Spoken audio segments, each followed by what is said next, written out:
바늘을 내가 갖고 있는 거야. 그리고 눈앞에 풍선이 있어.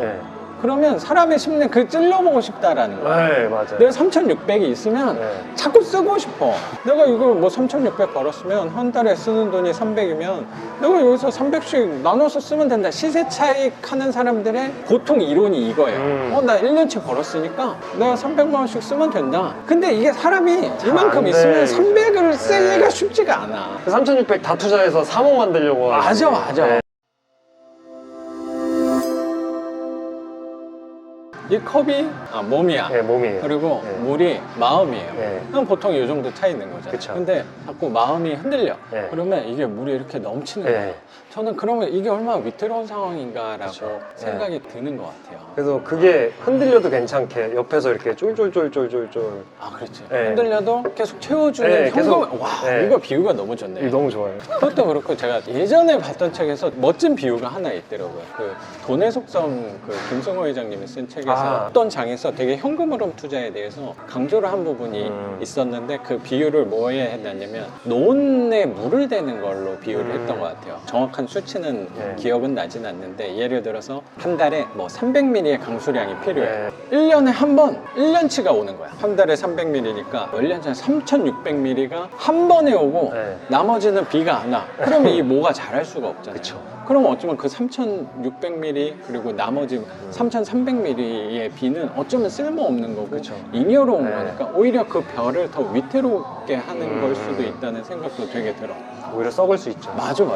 근데 꾸준히 뭐 300ml가 내리는 땅이 훨씬 더 가치가 높다라는 거 비유가 난 공감이 많이 됐던 것 같아요. 3,600ml의 비를 내가 모아가지고 댐처럼 만들어서 모아가지고 내가 한 달에 300ml씩 공급을 해주면 되는 거 아니냐, 뭐 그렇게도 바라볼 수 있는데 거기에 또 되게 멋진 비유가 나오더라고요. 사람이 바늘을 내가 갖고 있는 거야.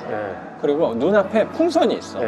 그러면 사람의 심리는 그 찔러보고 싶다라는 거야. 맞아요. 내가 3,600이 있으면 자꾸 쓰고 싶어.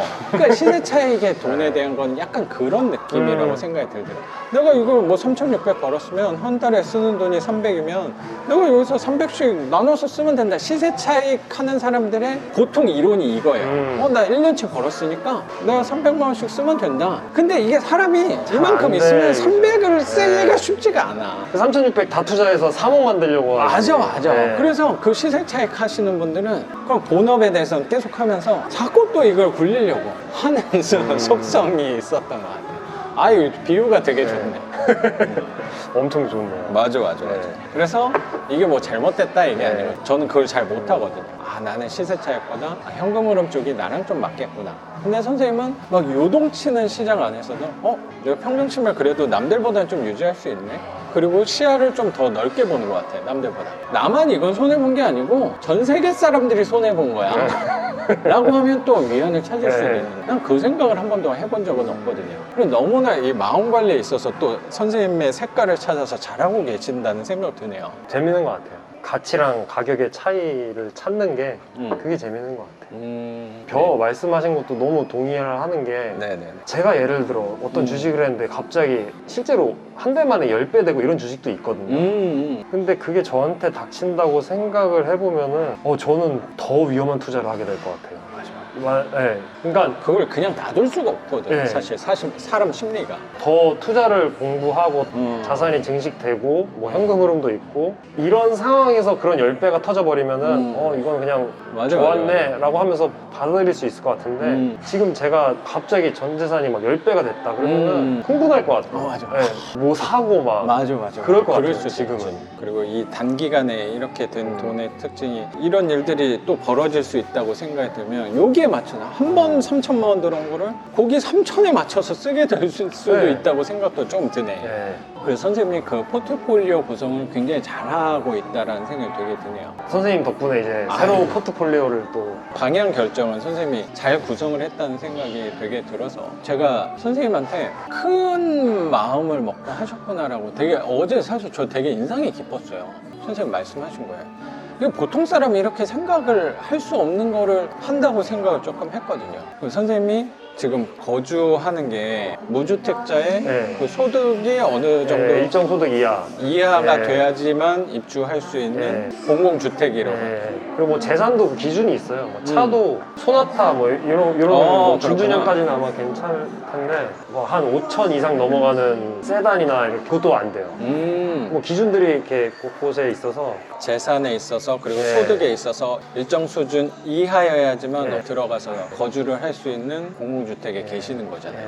그래서 거기에 들어가는 주거 비용이 거의 들지 않는 편이라고 말씀을 하셔서 지역을 생각해보면은 그 근처 집값에 비하면 굉장히 싸죠. 물론 엄청 작긴 해요. 5평 정도라서 그냥 원룸인 거네. 서울이랑 엄청 가까운 그것도 그렇고 사실 선생님 혼자 계시는 거는 전혀 불편한 게 아닌 거라고 생각이 들어서 건물도 되게 깨끗할 것 같다는 신축 제가 첫 입주자니까 또 주업에 대해서는 불안한 상황에서 집에 거주하시는 건 너무 잘 맞고 되게 그쵸. 이상적인 일이라고 생각을 하는데 부동산 투자를 또 생각을 하시는 거예요. 그래서 만약에 내일 하는 거가 만약에 낙찰이 됐다 하면은 뭐 이제 바로는 아니겠지만 뭐 몇 개월의 시간 후에 3개월 거기를 퇴거를 해야 되는 거잖아요. 그러면 또 선생님이 거주할 공간을 찾다 보면 그 거주하는 비용이 발생하는 건데 보통 사람 같은 경우는 그냥 부동산 투자 말고 한 채가 생겨서 들어오는 뭐 월세 수익금 그거보다 내가 세이브하는 돈이 더 많은 거잖아요.